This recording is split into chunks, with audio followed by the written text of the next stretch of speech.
वळसंग येथील प्रचार सभेदरम्यान कन्नडमध्ये आपल्या भाषणाची सुरुवात करून उपमुख्यमंत्री एकनाथ शिंदे यांनी उपस्थितांची मने जिंकली। यावेळी बोलताना एकनाथ शिंदे यांनी राज्यातील सध्याच्या राजकीय आणि सामाजिक परिस्थितीचा उल्लेख केला। कठीण प्रसंगातून जात असतानाही लोकशाहीच्या प्रक्रियेत सहभागी होत निवडणुकीचा प्रचार करावा लागत असल्याचे त्यांनी नमूद केले। सभेदरम्यान त्यांनी उपमुख्यमंत्री अजित पवार यांचा उल्लेख करत त्यांच्याविषयी संवेदनशील शब्दात भावना व्यक्त केल्या। या अनोख्या भाषण शैलीमुळे आणि कन्नडमधील सुरुवातीमुळे ही सभा उपस्थितांमध्ये चर्चेचा विषय ठरली। निम्ग ಎಲ್ಲರಿಗೂ ಶರಣು ಶರಣಾರ್ಥ।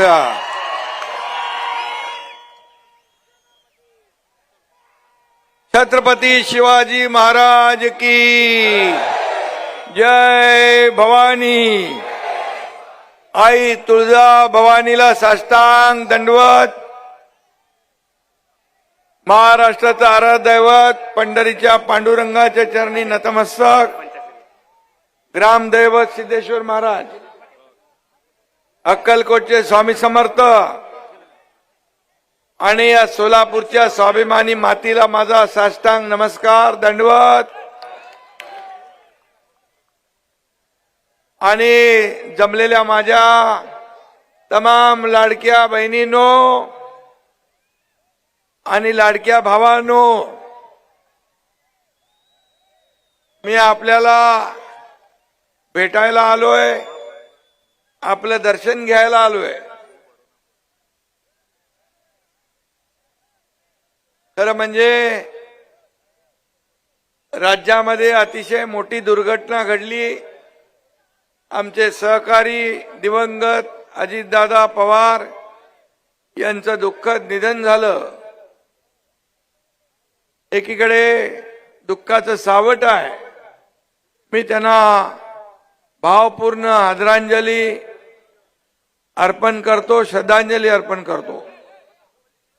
दुसरीकडे निवडणूक आहे, अशा कठीण प्रसंगात प्रचार करण्याची वेळ आपल्यावर आलेली आहे। कारण या निवडणुका कार्यकर्त्यांच्या आहेत, नेत्यांच्या निवडणुका झाल्या लोकसभा आणि विधानसभेच्या। त्या निवडणुका हेच कार्यकर्ते जे इथं उमेदवार आहेत ना, हे कार्यकर्ते आज जे उमेदवार आहेत तेच आपल्याला निवडून देतात। आमदार, खासदार, मंत्री, मुख्यमंत्री, उपमुख्यमंत्री सगळे आम्ही बनतो। पण मग कार्यकर्त्याच्या निवडणुकीमध्ये देखील आपण तेवढ्याच मनापासून काम केले पाहिजे, तेवढेच कष्ट घेतले पाहिजे। ही कार्यकर्त्याची भूमिका असते। आणि शिवसेना हा कार्यकर्त्याचा पक्ष आहे। इथं कोणी मालक नाही, कोणी नोकर नाही, इथं सगळे कार्यकर्ते आपण आहोत। माझ्या सकट शिवसेना हा कार्यकर्त्यांचा सन्मान वाढवणारा पक्ष आहे। कार्यकर्त्यांना परिवार कुटुंबाप्रमाणे वागवणारा पक्ष आहे। आणि म्हणून मी मुद्दाम माझ्या कार्यकर्त्यांच्या निवडणुकीमध्ये त्यांना पाठबळ द्यायला आलोय। माझ्या लाडक्या बहिणी भावांना, शेतकऱ्यांना विनंती करायला आलोय की जे उमेदवार आपले, या सर्व उमेदवारांना आपल्याला विजयी करायचंय।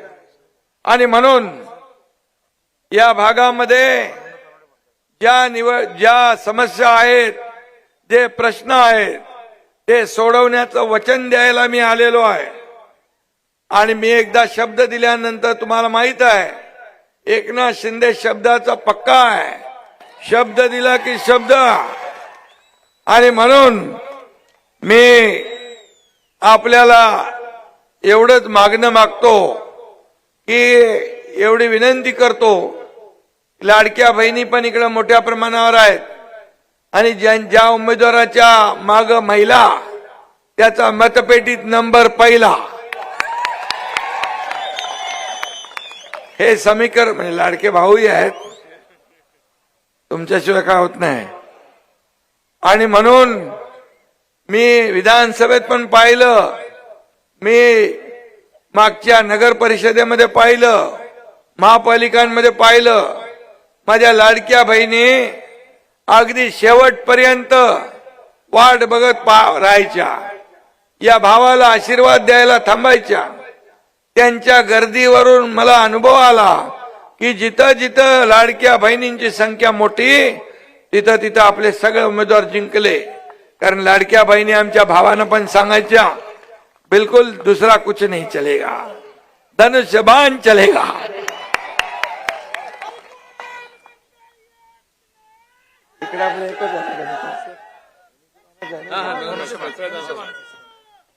आणि म्हणून मी आपल्याला सांगायला आलोय, आपल्याला माहित आहे मी मुख्यमंत्री असताना 2.5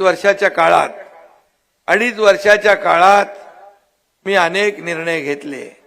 मुख्यमंत्री माझी लाडकी बहीण योजना आपण केली, लेक लाडकी लखपती योजना आपण केली, एसटी मध्ये 50% सवलत देण्याचा निर्णय आपण घेतला. त्याचबरोबर मुलींचं उच्च शिक्षण मोफत करण्याचा आपण निर्णय घेतला. महिला बचत गटाला ताकद देण्याचा निर्णय घेतला. पहिल्या आईचं नाव, आपल्या नावासमोर आईचं नाव लावण्याचा निर्णय आपण घेतला. आणि 7/12 देखील माझ्या लाडक्या बहिणींचं, मातांचं नाव लावण्याचा निर्णय आपण घेतला. या शेतकऱ्यांसाठी आपण शेतकरी सन्मान योजना आपण केली. 6,000 केंद्राचे होते, 6,000 आपण टाकले. शेतकरी सन्मान योजना आपण केली. पीक विमा योजना आपण केली. एनडीआरएफचे नियम तोडून टाकले, बाजूला ठेवले. सततच्या पावसामुळे होणारं नुकसान मिळत नव्हतं ते देण्याचा निर्णय घेतला. 2 हेक्टरचं नुकसान होतं ते 3 हेक्टरचं देण्याचा निर्णय घेतला. ऑक्टोबर मध्ये झालेलं नुकसान आपण पाहिलं. या नुकसानीमध्ये देखील आपण शेतकऱ्यांच्या मागे उभं राहिलो. 32,000 कोटीचं पॅकेज आपण सरकारने दिलं. शेतकऱ्यांना वाऱ्यावर कधी आम्ही सोडणार नाही. शेतकऱ्याचं या राज्याच्या तिजोरीवर पहिला अधिकार कुणाचा असेल तर माझ्या महाराष्ट्रातल्या शेतकऱ्यांचा पहिला अधिकार आहे. लाडक्या बहिणींचा पण आहे. लाडक्या बहिणींना आम्ही योजना सुरू केली. अनेक लोकांच्या पोटात दुखायला लागलं, अनेक लोक कोर्टात गेले, परंतु तुमचा भाऊ एकनाथ शिंदे मुख्यमंत्री होता, ती योजना सुरू झाली. तुम्हाला मी सांगतो, या योजनेसाठी वर्षाला किती खर्च आहे? 45,000 कोटी रुपये. कोणी हिम्मत केली नसती, धाडस केलं नसतं, पण तुमच्या भावाने धाडस केलं. मी मुख्यमंत्री असताना ती योजना सुरू झाली आणि आम्ही निर्णय घेतला. महायुती सरकारने, मी, देवेंद्रजी, अजितदादा, आम्ही तिघं होतो.